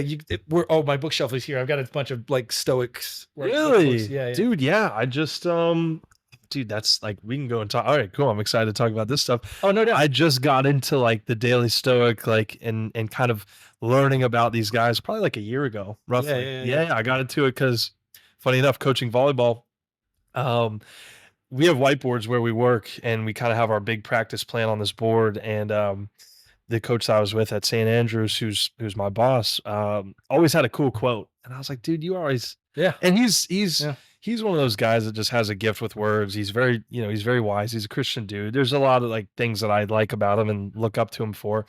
And you know, I was just like, man, where do you get this stuff from? And like sometimes when I'm talking to him, I'm like, dude, it's just so well said. Yeah. You know, like you know, and he was like, all right, I'll let you in on a little secret, you know. And I was like, okay. And he was like, look up Daily Stoic on Instagram. Yeah, man. And I was like, okay. And then it was just, I mean, opened up Pandora's box for you, dude, right? Like talk about a rabbit hole, dude. That one there, just learning about Aurelius and Seneca and what's his name? What's Plato? Epictetus Discourses. Sorry, real quick. I'm reading it right now. Oh yeah. And I can only get to about like 5 pages at a time because it's so dense and just goodness. Yeah. Well, that's me reading Meditations, which is like his go-to book. And I have it here. Like I'll read it, I'm like, okay, I need a couple minutes, or like I only go through a couple pages at a time because but that stuff is so good. Like that stuff is it's not, you know, for me, like what I've always said about them is like they were so close, I feel like, to Christianity without doing it. Dude, right? They were so close. Yeah, they were so close. Yeah, it just isn't quite there. But everything that they're talking about, right? And like all of it is like honor your neighbor. All of it is, you know, enjoy the life that you're living. Like don't waste a day. You know, make sure that you're spending, you know, your life wisely, and all that stuff is like, this is all really biblical stuff without you kind of attaching the Bible to it, which obviously I don't love that part. I wish they would, but you could just tell like they weren't Christians themselves, but golly, they had some great stuff. They really did. I really enjoy talking about it. It's good stuff all around. Meditations is arguably my favorite of their books. I have it here. We'll crack it open and let you see it. Cool. I'm actually using, people don't know this, I'm actually using my IKEA bookshelf to hold the arms. It's right here. I've got all my books here. Yeah. Okay. But dude, I love it. I don't know how I got into it. I'm just the kind of person that I'll consume anything and everything, and this kind of stuff is just good for you. It's so good for you, dude. Like started the morning with, I got the Daily Stoic journal and the you know, like the one a day, like, you know, little it's not a devotional. I don't even know what you would call it. Yeah, a meditation. But it's meditation. So it's like the 2 books. One's a journal, one's like the actual thing. And it's Ryan Holiday, who's like the guy that does all the like the Instagrams and stuff. Dude, it's like starting your morning with that. You're like, I can't lose today. Like, for sure. The stuff that I'm gonna, like, I don't care. Your mind right to, because you're like, whatever hits me, like this is for my good. Like, and that's kind of what it talks about. Like everything that happens to you is an opportunity to learn. Like, and you're like, all right, sweet, I'm ready to tackle the day. It's been a game changer. It really has. Like in everywhere, coaching, just kind of living life, time with family. I don't really say for like my Christian life, because obviously you've got the Bible for that. I mean, I guess there's stuff that you could apply to it, but you might as well just go to the source of the Bible. Yeah. But like every other area, it's been a game changer. It really has. There's some awesome stuff there. Yeah. I think Step Brothers was on. Trust me, there's a correlation here. It's a job. There's a correlation here, I promise. Yeah. Step Brothers is one of those movies that is infinitely quotable. There's just like a million, and there's a bunch of movies like that. And I think the same way in some of these books. Yes. With the Stoics, it's just infinitely quotable. Yep. And it's like, oh, that is so good. Yeah. Yeah. And talking to my boss, dude, like he'll sit there and give me like normal conversation, and then he'll drop in a quote. Yeah, bro. But it's not like he's like, here's a quote for you. He'll just be in the middle of talking to you and say something, and you're like, that sounds like a quote. And sure enough, and you're like, dude, like I want to make this my everyday language, because it's just, It's so good. All It of seeps, is it so seeps good. in. I think It's 100% I think the more you consume it, it just comes out of your speech. You're like, oh, yeah, I didn't know I knew that. I guess I did know. Yeah. Dude, it 100. I couldn't agree with you more. Up on my family calendar, we've got like this little whiteboard, and my mom has me kind of do some stuff on it. But up on the top of it, we have when you arise in the morning, you know, think about what a precious privilege it is to be alive, and you know, just like the best Marcus Aurelius quote. I think just to like start your day, see that over the calendar. Yeah, love it. It just it seeps in, dude. Yeah, absolutely. I'd have to take a look. I don't know where we are at on time. By the way, shout out to Riverside. I am recording audio through Riverside right now. It's just an app that you can record podcasts on. Okay. I think I get 2 free hours. So I don't know where we're at on time. Maybe actually this is great. Maybe I will have a clock up at some point so we can see it. Good call. That way we have an idea of time. You could do a stopwatch. I'm pretty sure. Oh yeah, that too. I'm pretty sure we're not at 2 hours, but I just want to be mindful of your time and dude, and the free trial. I really got a whole lot going on. I mean, tomorrow I got to lock in for this fantasy draft, which I like I said, man, I don't really know what I'm doing in that one. You're the winner, so you gotta kind of. I mean, back to back would be pretty legendary. Dude, shout out to Drake. I think I can go back to back. Yeah, I think I can do it. Yeah. So people don't know this, man. Like, I can't say I love to read, but for most of my life I've read. Yeah. And nobody in the chat knows this, but I read a ton. Yeah. And I'm on Reddit boards reading about fantasy football, and I'm reading about players. Really? And I'm reading statistics all day. Yeah, that's statistics. I'm finding out what I need. That's hard to compete with, dude. That's hard to compete with. Yeah, people don't know that, but I'm consuming a lot of. Shout out to Reddit. I'm on Reddit on the boards all the time reading. Nice. Like, who's gonna pop off this week? Who's not? Like, yeah. I would go on like the Athletic and do that. Like I don't know, the Athletic. Yeah. I would go on there and kind of look at some stuff. Like when I was in college, I'd be bored in the middle of class and just like, be on my computer and go and look. And I thought they were pretty good. I think they were pretty good sports news, like outlet. I love Reddit, man. Outlet, dude. Reddit. Yeah. Reddit's good. You can talk about it. You can go on some rabbit holes, and that's our 2 words is origin and rabbit hole.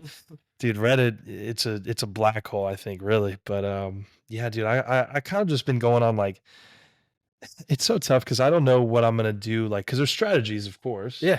Don't know what I'm gonna do there. But I don't either. I just go on YouTube and I'm like, what are these guys doing? I do too. They're probably doing good stuff. They care about it enough to like make their own YouTube channels, so they probably know what they're talking about a little bit. Yeah. Let me just kind of do whatever they're doing. But yeah, there's like a million different, like, you could do like 0 RB, 0 wide receiver, which I've never seen, but you could do. You could do a bunch. I kind of did 0 RB last year. Me and Josh were the only ones. That did it. I think I took my first running back at like 5th or 6th round. Yeah. I think I'm gonna be on that plane tomorrow. I might. I really don't know yet, man. Depends. I got an early pick, so I think I had CMC earlier. So I was like, okay, you can't go wrong. I was like, I guess I can't do 0 RB, but you can't go wrong with CMC. You can't. I love fantasy football, man. Mm-hmm. It's here's something about our chat that I've noticed, or there's just an observation that I made. Like you and me? No, like in our group chat, like our group chat, yeah, or like our group in general. Yeah. You've got guys who know football, guys who have been in guys who coach football, guys who've coached football, guys who are currently coaching football, guys who play football, like played in college. Yes, and fantasy football does not care. No, it doesn't matter. Yeah, they don't care. I've never touched. I mean, I've played football, but not just recreationally. Like I've never. Yeah, it doesn't matter. Yeah, bro, which is fun. It's two-hand touch for me all day. That's right. Quick story for you in terms of actual football. Yeah. I'm a man with a million stories, I guess. Coach tells me to try out for the freshman team. Okay. High school, I go. I see some kid get laid out, and I'm like, yeah, I'm good. I'm not doing this. So I was, man. Like my parents. My dad wasn't a football guy. He played baseball. He was a swimmer actually. So it was like, and my mom didn't really like it. My mom's family were all golfers and stuff. My mom was a volleyball player. So it was like, football was just never in the family. We loved watching it. Yeah. But when I was younger, like I wasn't playing football. I was throwing a baseball in the, in the backyard with my dad, or playing basketball or whatever it was. Oh, what's up? Oh no, is that Michelle? Oh, it's Michelle. You want to come say hi? I talked about you. I got really emotional. You want to come say hi? Yeah. Can they hear her well, or is it like, do you really have to be close to this mic? You you have to be pretty close to this mic. Yeah. So there's 2 types of microphones from what I read online, I think. And this is the one where you have to be pretty close to it, but it cancels everything else out. Okay. So it's pretty good. So I can't even hear you. You can say hi. You can step in front of the camera. Yeah, come say hi. We'll pan it to her. Yeah. No, we're gonna move the camera. Yeah, dude. I wasn't raised to like be like a violent football player. Same. It just wasn't in my nature. So Dude, I played. Yeah, go ahead. And I was horrible. Like I played, I think East Boca tackle like in 3rd grade. I was probably like 8 or 9, and there was these big guys, and like my age, of course, but like their dads were football players. They were kind of raised to be violent a little bit. Probably had like brothers and stuff, which I didn't. So I didn't get rough with my sisters because obviously I couldn't. Yeah. And my mom, when I'd get in tons of trouble, I didn't have older brothers to like get rough with. So there was never a time where I was violent. Yeah. And I saw I would go to practices, and I would come back, and I would do anything to get out of the practices because I didn't want to be violent. Like we would do like the Oklahoma drills. When they were like Oklahoma drills, I was like, I don't want to do this, please. Like I was like 8 or 9 stressing over doing that. I would ask to go to the bathroom like a million times during practice so I could just get out of it for a couple minutes. Like just anytime I saw somewhere I was like, I'm probably going to get hurt or like be forced to like try to hurt somebody. Yep. I'm trying to get out of it. That was always the goal. Dude, I get you, man. And something you said, it kind of like makes sense to me.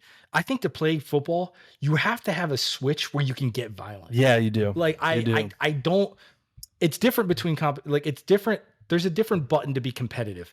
I think you can press a competitive button in your brain and lock in. Sure, yeah. And just you could be playing, your grandma could be on the other side of the court and you're trying to spike it on her. Yeah. It doesn't matter. On the other side, you want to crush them. Yeah. But there's a difference between like competition and being violent. Yeah. I don't have that violent button either. I don't either. The only time I've ever been a little bit like I've gotten that like activated a little bit is when somebody's kind of doing that to me, or if it's like somebody I care about is maybe in some sort of trouble, which I mean that thankfully has rarely happened. There's been a couple times where I'm like, okay, this is somebody I care about. They're under some, whatever. Let me go and kind of, just then that button kind of gets pressed and you got to be ready to be violent, I guess. Thankfully, I've never really had to be in this situation, never got to that. But yeah, I'm just not raised to be violent. Hopefully I'll never need to be, but you always got to be ready, I guess. Yeah. Hopefully not. Dude, I'll tell you what, I take that back. I got real violent, at least feeling violent when we lost to Miami. Dude. That one, yeah. I wanted to drink Mountain Dew and punch a hole in my wall, dude.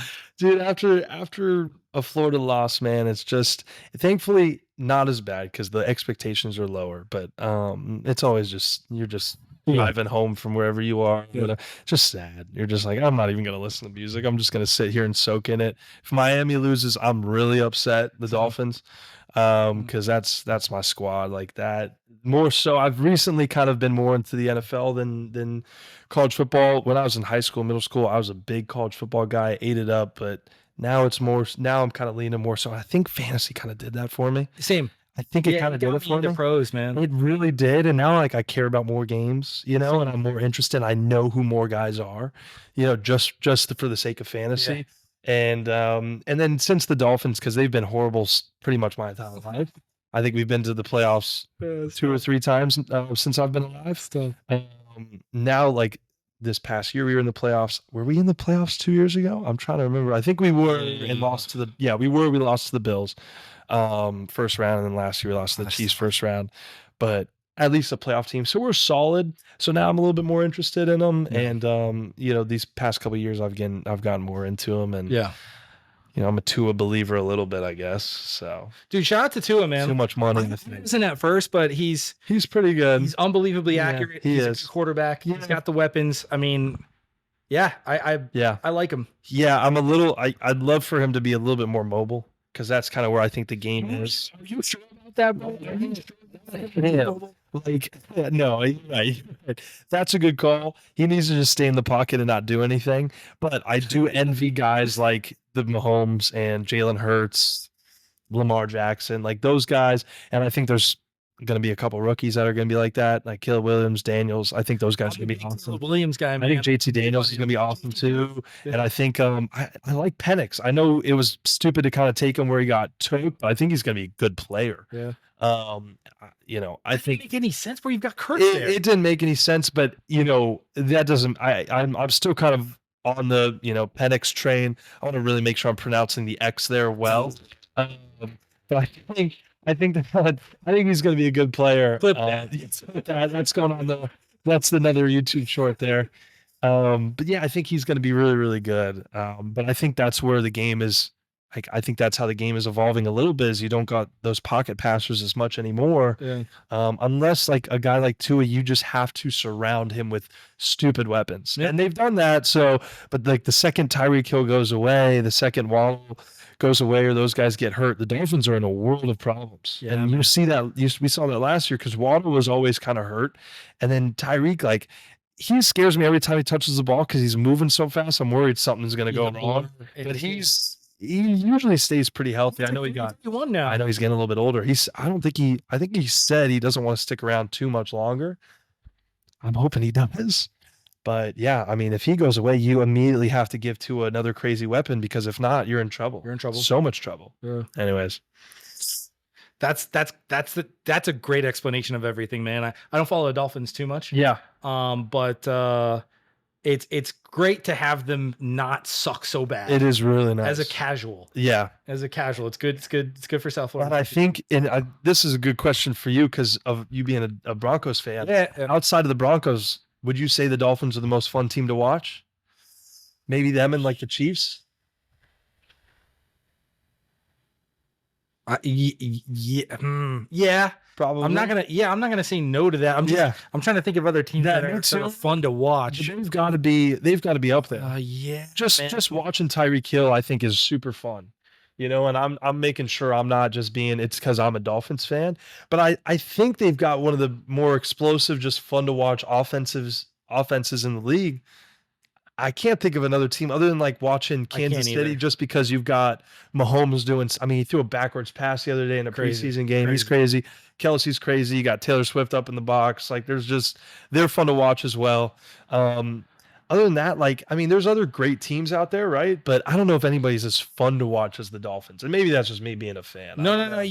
I think you're on the money with that, man. And I'm pretty much like an NFL casual. Yeah. And I can't believe I'm saying this, but dude, from the weapons that the Chicago Bears have, I got to see some games, man. Yeah. You've got Keenan Allen, Moore. Yep. Who's that other rookie receiver? Odunze? Is it Odunze? I think Rome Odunze. Yep.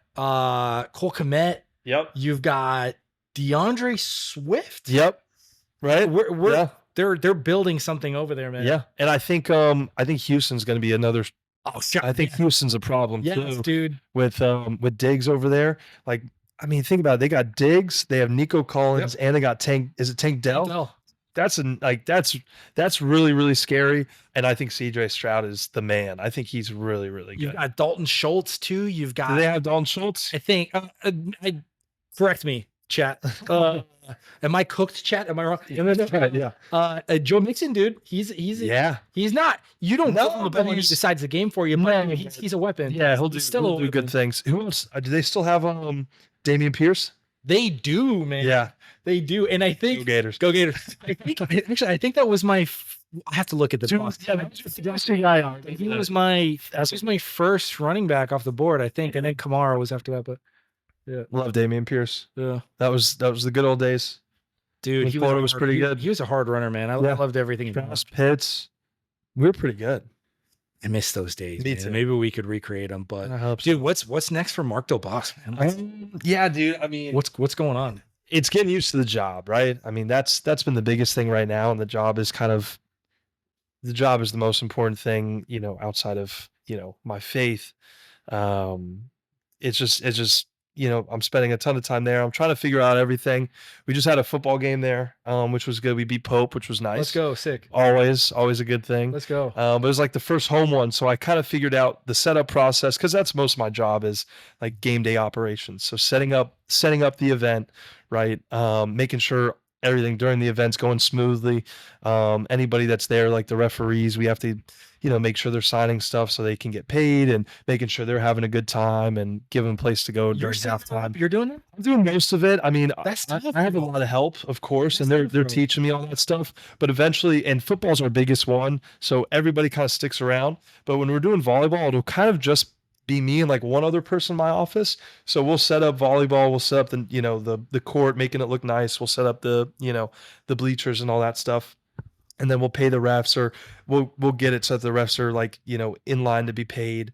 And then, when it's over, we'll clean it all up. So it's just making sure every home event is going all right. And for the fall, the main events are volleyball and football. We've got cross country, we've got swimming and diving, which is like crazy for a high school to have that, but we got swimming and diving. I think there's something else that I'm blanking on. Oh, golf. But that stuff isn't really like, when we have home stuff there, we don't really have to help out because we've got kind of people for that. And cross country, we don't do at home because they go in like, it's like invitationals. You go to like a park and you compete against like 8 or 9 schools, which thankfully we don't have to go to because I don't want to spend my Saturday in the hot sun watching kids run. So thankfully I don't have to do that. But yeah, this last week was kind of my first full week of like volleyball games, football games, all home, got to do it all, kind of learn all of it. And it went well. And I kind of have a better idea, like a better grasp on how to do everything well. Like, cause some stuff like takes me a couple times to like get it right, whatever it is. Right. And I'm just kind of getting more familiar with the place because I don't really know the place all that well. But it's been good. And then eventually the cool part will be like getting to know the kids, right? The kids that are playing football, and getting to talk to them about their sports and what they're doing at the next level. Cause that's what I've loved about coaching volleyball.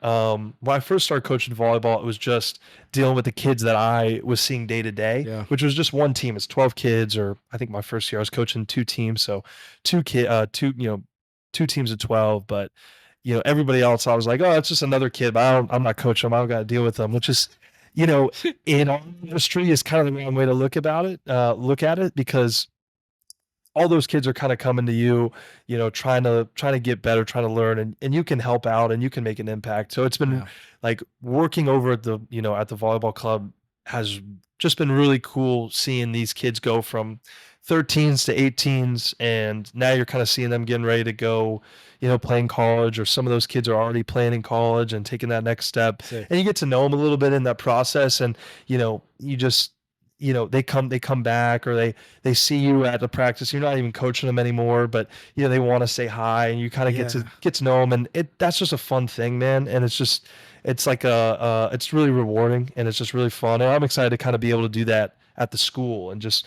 be able to see these kids start as freshmen, finish as seniors, and whether it's kids playing football, basketball, volleyball, whatever it is, man. I'm really excited, like those kids coming into my office, because they go to like all the other people in my office, just not mine specifically. But they come in and they're talking to their coaches, because I've got a couple coaches who coach basketball in my office, and they're always going in there and messing with them, or saying hi, or stealing like some snacks that he has. But you can tell he really enjoys their company, and that'll be cool, because he's built relationships and he's been doing that for a long time. And I'm just excited for that, because I think that's like the next kind of phase of it, is just kind of getting to know that. So just trying to get better at the school, and then soon enough I'll be coaching volleyball in November. That's when club season starts back up. So right now is high school season. So during this time, it never ends. So during this time we got high school. So we don't do anything for club. We just kind of do like stuff for middle schoolers, and that'll be on like the weekends, like once or twice a week. But as far as me coaching my team, I won't be able to get in the gym with them until they're done with high school season, which is like if they go really far, like mid-November. So I'm definitely looking forward to that, because we get to travel a good bit, which is so much fun, getting to know them, building those relationships. And then I think I'm going to have a good group, so I think we'll do well. And that's always fun when you're having success, and kind of going through all that stuff with the group, because there's ups and downs, the whole sports, time. man. It's sports, you're going to win some and lose some. So it's kind of fun to go through that with them. They're 15 years old. So that's the age group that I got. Yeah. And, there's some challenges with working with 15-year-old girls for sure. Yeah. You kind of got to deal with, there's just so much going on in their lives. They're getting ready to start high school. They are starting high school. Can't imagine, man. So they're kind of going through that and like figuring that out. And they're trying to, give you a bunch of their time to get better at volleyball. There's just a lot on their plate, and you're kind of helping them. And there's a lot that they still don't know about volleyball and about life and life. You try to help out. No, I still don't know what I'm doing. So. But you just try to help them a little bit, and I tell you what, some of those daily, some of those Stoic quotes come in handy, and you try to give them. I try to just give them a little bit, and try to just, I don't know if I'm hitting, the nail right on the head when I give them some of those quotes, but I figure some of them are probably, like, yeah, I could use that. Dude, I'm dealing with that. It goes a long way, man. Yeah. I think about like just the times that like a coach or like a sports figure in my life has just helped me out. Yeah. And I think I'm going to try to paint a picture, and I don't know who said it. This isn't an original thought, but it's when you're dealing with the youth or anybody in general, sometimes you plant a seed, man, that's going to be a beautiful garden that you'll never be able to see. Right. You'll never be able to see. Yeah. And maybe you're just watering it or hoping you get some sunlight, but it's a beautiful thing, and it's worth it, man. Yeah. It's worth it. You know that your work is directly contributing to somebody's life in a positive way. It's another reason why I love sports, bro. Yeah, dude. It brings people together, and it positively impacts people. So absolutely, dude. It's such a blast. And I mean, like, I remember I was back at Boca Christian, and I ran into one of my old teachers, and she was like, "Are you still coaching?" And I just said, yeah, I'm still doing it. I'm still coaching volleyball. And she was like, that's really, like, she's like, that's so great. And I was like, oh, thanks. And I didn't really know what she was getting at. And she was like, it's just so impactful. You have no idea kind of the stuff that those kids are gonna, and I was just like, man, like, and this is a teacher, and she was a teacher for 40, 50 years. So I mean, I was like, man, I can't believe she's saying that to me. And it was just cool to hear. And it just kind of makes it all like worth it. Cause there's some sucky days. But most of the time it's awesome. And it was cool to hear. And yeah, it just makes you think a little bit more when you're there actually doing the coaching, is just thinking a little bit more about what you're saying. Cause you want to make it positive. You want to make it fun. You want to hopefully make it impactful as well, if you can. So that'll start up in November. I can't wait for that. Yeah. Yeah, man, that's really it. Life is going, I don't know. There's not much going on in, like, other than that. There's nothing wrong with that, man. Yeah, I could say the same for me. Yeah, I was going to ask what's going on with you. Questions for me. I was going to ask. I mean, we talked about it. I was curious about if you were still going to Boca Community or not. Yeah. Because I think I'll be there next week, just saying hi to some people. Yeah, nice. But I wanted to kind of know what you were doing, because I remember when you were looking me up for like a picture online, and which I think is hilarious, because I don't even know what comes up when you look me up, which is probably it's probably like, I don't even know what will pop up. But it was my LinkedIn profile, which I thought was funny. So it was like athletic coordinator, which is so funny to be on LinkedIn, because I had it for a little while and I wasn't at St. Andrews yet, and I deleted it. And then St. Andrews, which is the school that I'm working at, if nobody knows, there was some like onboard training that I had to do, and some of that was through LinkedIn. Like, they have like programs and stuff. So I had to get it back. And so I was like, connecting with people, and they're like, didn't you have a LinkedIn? Or like, I thought I already connected with you. And I was like, yeah, I deleted it and I got it back and whatever. But I couldn't wait to put in like working at St. Andrews, because I was so pumped about the job. But I wanted to know what you were doing, because you were asking me all these questions about St. Andrews and stuff. Yeah. Which you're not too far away from, and I heard you've been around a little bit. Yeah. I work in commercial business insurance right now in Fort Lauderdale, and basically my job is to like assist on the back end of things. So like, let's take a restaurant in like a commercial space. Okay. My job is to help that restaurant get covered for everything possible. Yeah. So that's like the property. So it gets hit by lightning, it goes off. The general liability, which is if like somebody comes in and slips and falls, how much are they covered for? How much should they be covered for? what's popular right now is like cyber. So there's been a lot of cyber attacks. Dude, who got hacked? AT&T? I think AT&T recently Did they? got hacked. Really? Okay. Yeah. Okay. Yeah. So like now people are starting to see, oh, wait a second, like it's kind of important to be covered for definitely. just in case you get hacked and somebody holds you for ransom. Yeah. So imagine. Dude, no. To imagine. No. Crazy. Okay, I'll put it to you this way. Yeah. If somebody had my Xbox 360 voice and was like, if you don't give me $100, I'm gonna release your 360 voice. Yeah. Like in the chat, the $100 would go pretty quickly. Yeah, $100 would go pretty quickly. I'm done. You know, I'm done. I'm pretty grateful I didn't have that, but now with the PlayStation, I can record like my own voice and stuff. Yeah. And I'm like every once in a while I'll have like a clip. And I'm like, oh, let me save that. That was funny or whatever, or it was good. But I'm like, did I say anything dumb while I was doing this? Because it's just it's all there. Yeah, it's dangerous, dude. And like, you know, you get into those COD lobbies, bro. There's been some federal stuff said to me, and you're when you're losing a match at S&D or something, I haven't been the nicest person. No, I like to think that I've kept it relatively PG, maybe a little PG-13, but get canceled in 10 seconds flat. I try not to think like that, but yeah, I might as well. Bro, we're all getting canceled, myself included. Yeah. I was like, you know what's funny? Starting this up, I'm in so many group chats. It's great. Yeah. No, I'm not. I'm in like 2 or 3 that I really follow. Anyway, in one of them, I was like, yeah, I'm doing a pod. I'm probably going to get canceled in 10 minutes because of my mouth. So people who know me know I'm a bit of a loose cannon, man. Yeah. So. Got to be careful now. Yeah, for sure. Got to be careful. I'm trying to get canceled, dude. No, you can't. I mean, there's some people. I'm not trying to lose my DoorDash sponsorship. We're sponsored by DoorDash. Celcius. Live Moss. The way that's Taco Bell. Yeah, what is, dude, I love Taco Bell. I'll take a Taco Bell one right now. Maybe a hot take, dude. A Taco Bell breakfast, it beats a lot of other breakfasts. Dude, I'm a big fan of the they got a breakfast. They got a breakfast crunch wrap. Yeah, it's unreal. It's unreal. Dude, real quick, what should I do about this space? Should I put something in there? Yeah, well, I wanted to ask you when I got here what that was. So I can't really tell what it is. They can see it. Can they see it from here? Yeah. Okay, yeah. I wanted to know what that was. And then you got another one here, and I think it's cool. I just don't really know what it is. You don't either. I have no idea. Okay. So it was in my mom's house. Okay. And I was like, that's cool. I think that'd look great at my place. So She's like, you can have it. Yeah. Like, okay, cool. I have no idea, dude.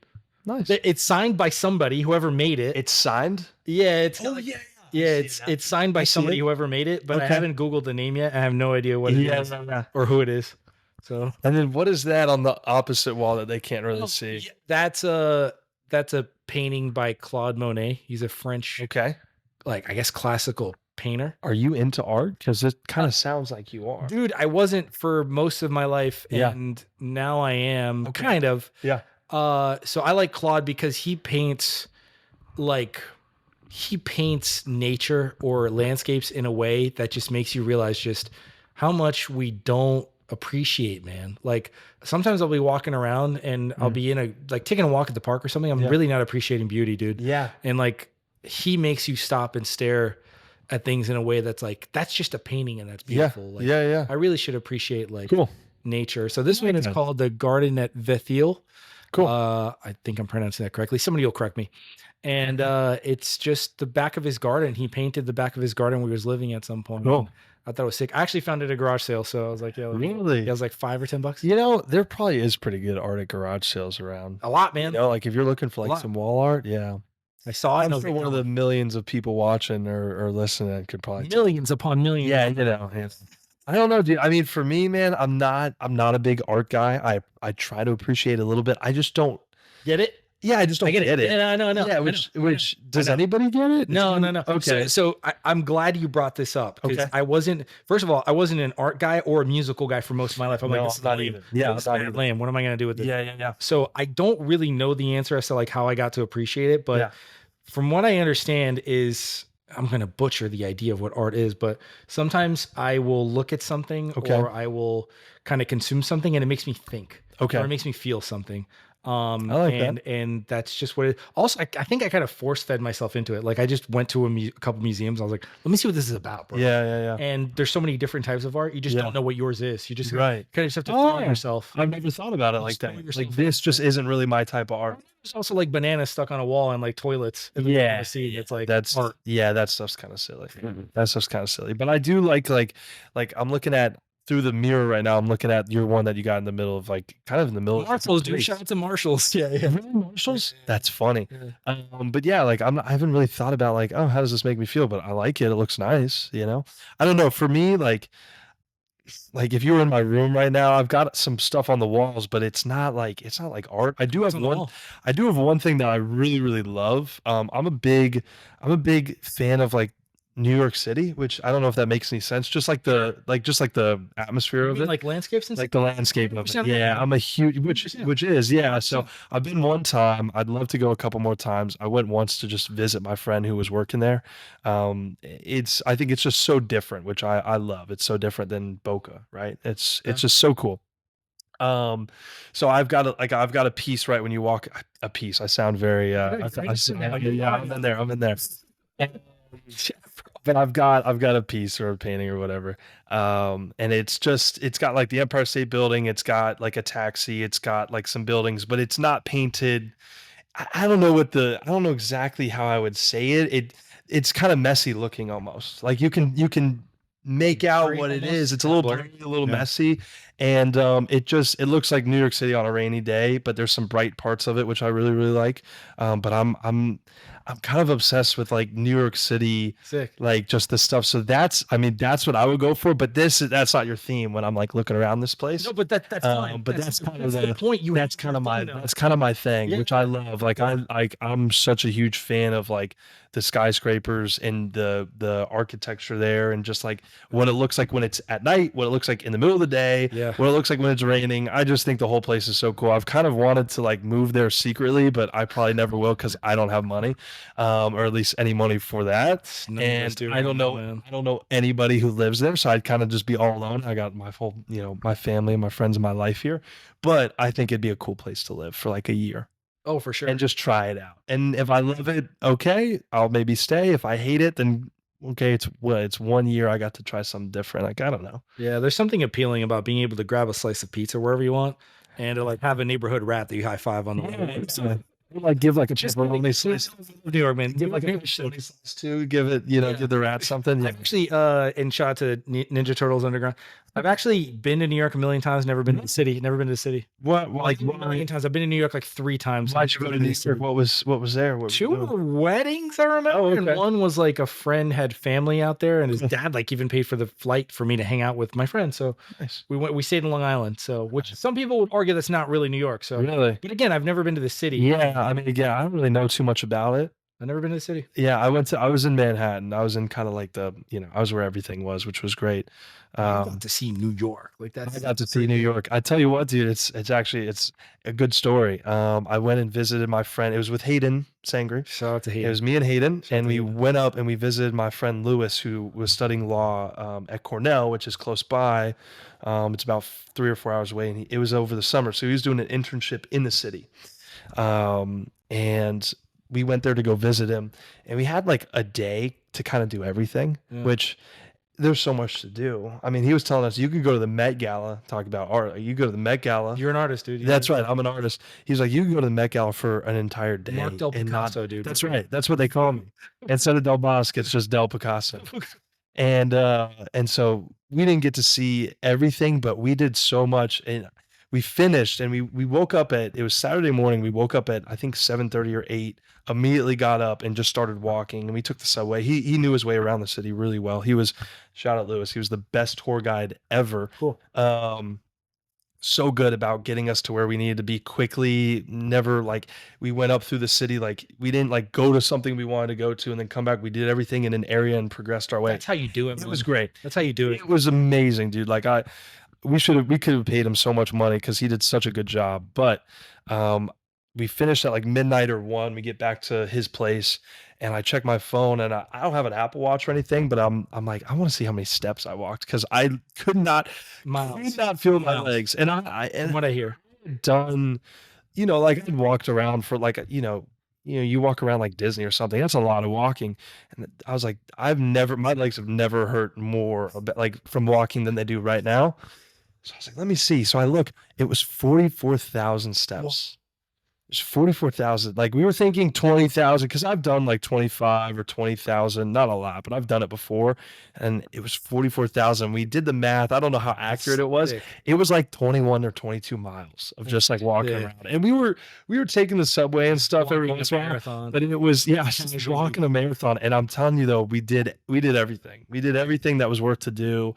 Didn't do it in depth, of course. There's no way we could, but it was most I've ever walked, and I'd challenge anybody like to walk that much because aside from doing like a marathon or something, because that like to do that in a day was silly, but it was great. Dude, shout out to New York City, man. That place is awesome. I don't think I could ever live there. I wanted to at one point just to feel it. Yeah. But yeah, dude, you're again, you're an artist and you don't even know it. I didn't even know. I mean, for people out there looking to get into anything we talked about, just try it. Like just shotgun approach it and see what's right for you, man. Yeah, like, you never know what you like and don't like. So go and try volleyball. Yeah. No, yeah. Go and try some volleyball. Play volleyball. There's no one on the planet unless they have a soul that doesn't say volleyball is fun. It's absolutely a blast. Yeah, dude. And like you said, I like that you started with saying like there's different types and they are so different. You got beach volleyball, you got indoor volleyball. I've been recently playing grass volleyball, which is really, really fun.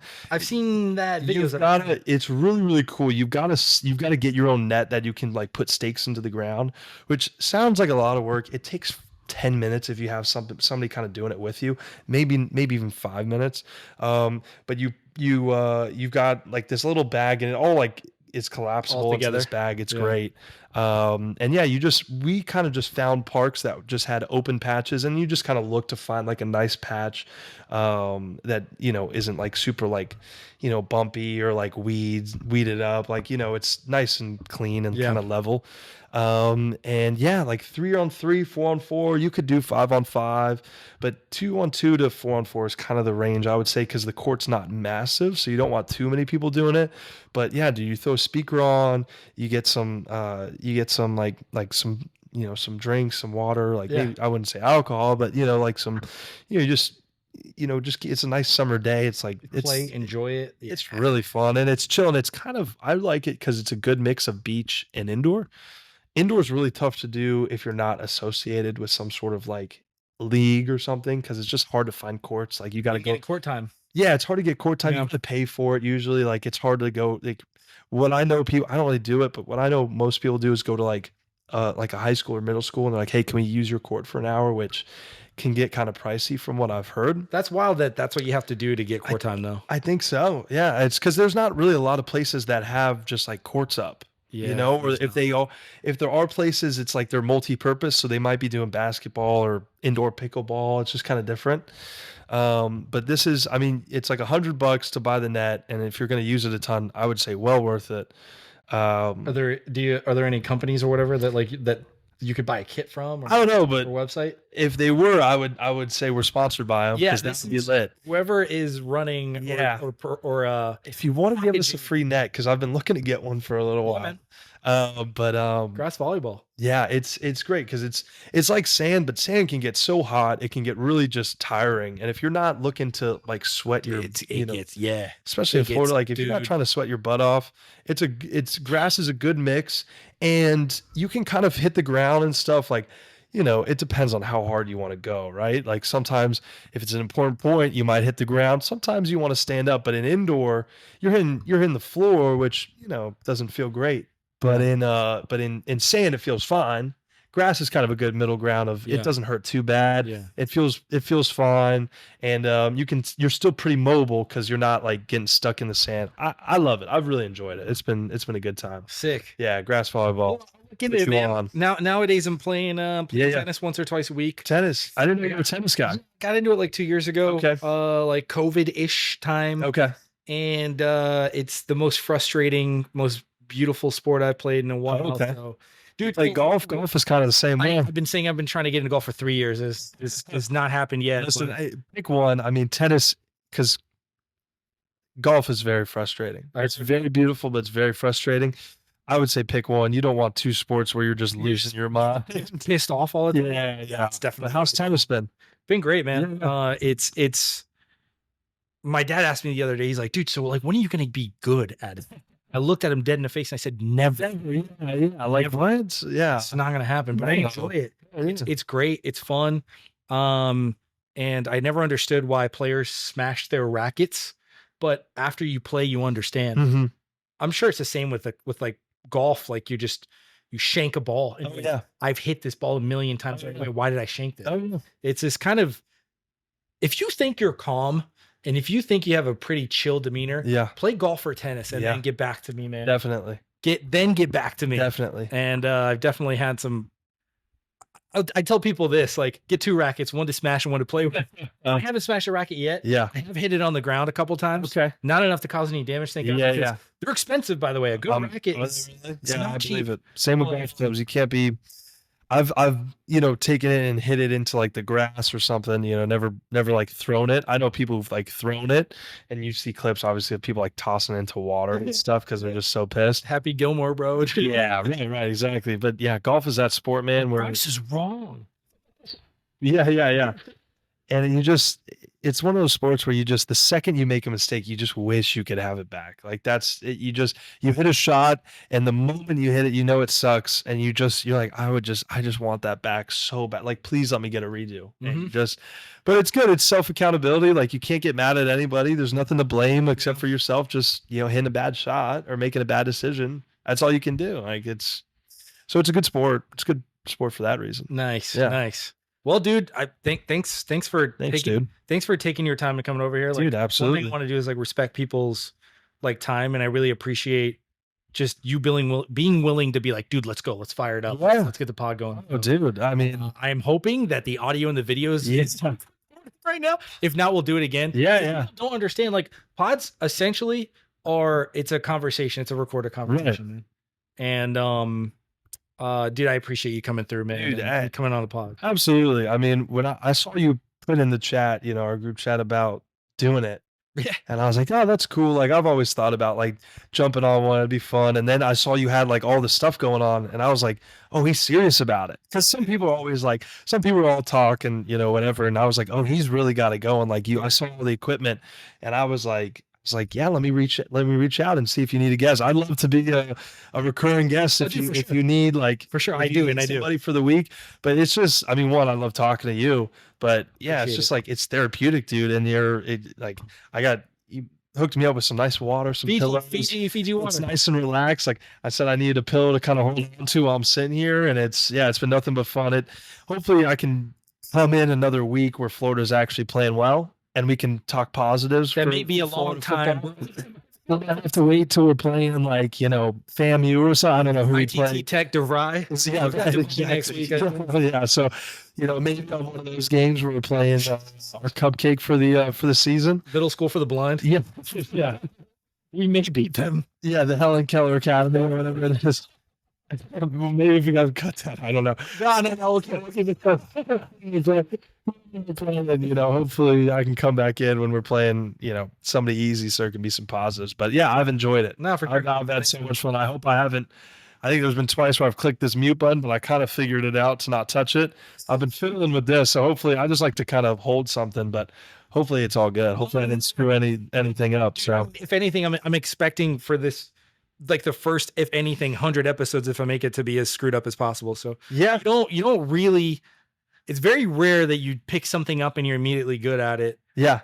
In order to be good at something, you have to suck at it first. Well, I mean, Joe Rogan's probably on a couple, I think he's on like 2000 or something, right? So I'm sure if you look back at his first couple, it probably didn't look or sound as nice. I doubt it. Whatever. I mean, it takes some time, but I mean, this is, I'm sure you're going to get something nice here, and it's all going to be good. Have you given it some thought on what you want there? Nothing at all. Okay. If you have ideas, shoot them my way, man. Yeah, I got my idea, but maybe your next guest, see what they're thinking. Cool. You got anybody in mind that you want next? Yeah, Dave in our group chat, man. Dave? Yeah, because I mean, dude, he's a former Division I tennis player. Yeah, I love you. Now a cutthroat attorney, man. Okay. So that should be a pretty interesting conversation. And he's awesome. He's hilarious. He's awesome. Yeah, on the planet. Yeah. I was talking to him the other day, and I was letting him know that I was doing a podcast with you. So he was, you know, he was like, oh, that's awesome, you know. And I guess he said you were asking to do like a 5-minute thing on Flow to Miami. Yeah, I just wanted to do like a preview thing. Yeah. It's totally fun, man. Yeah. Honestly, anytime to get on the mic with people or whatever. We could also do this virtually at any time. Oh, So okay. you just hop on like for anybody thinking about doing a pod, it's super easy. It's not as hard as you think. Even for you yourself, man. Yeah. If you ever wanted to do it, as you can see, it's really not that difficult. Yeah. It's a little time and a little bit of money, but so is any hobby. Sure. So, yeah, dude, I recommend anybody to try to pick it up. Awesome, dude. Yeah. Well, I appreciate it, man. This has been an absolute blast. Thanks, man. Yeah. Appreciate it. So hopefully everything gets recorded. Yeah, dude. Dude, I loved it, man. It's such like a, it's such. Just play.